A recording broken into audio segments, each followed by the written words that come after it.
Welcome back to part 3 in answering this word problem about driving to and from to work. Remember, your answers need to be in hours and minutes. And so I wanted to share a formula that would work to find the answer to this particular question.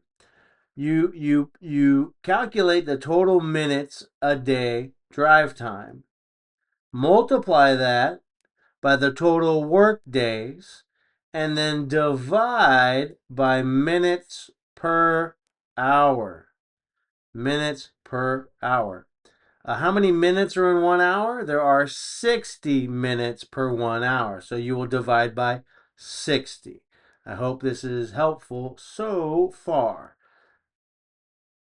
All right, so you can see here that there are 70 minutes total in one drive day. And then we're going to multiply that times 20 days, work days in a month.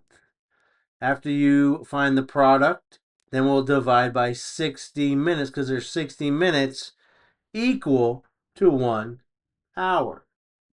Okay, when you multiply 70 times 20, you get 1,400 total minutes divided by 60 minutes because there's 60 minutes in 1 hour. That will give you the hour. Whatever the remainder, after you divide 60 into 1,400, will give you your minutes.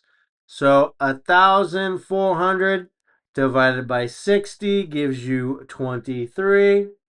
Your remainder is 33 minutes. The total time are 23 hours and 33 minutes driving to and from work. Your answer is C.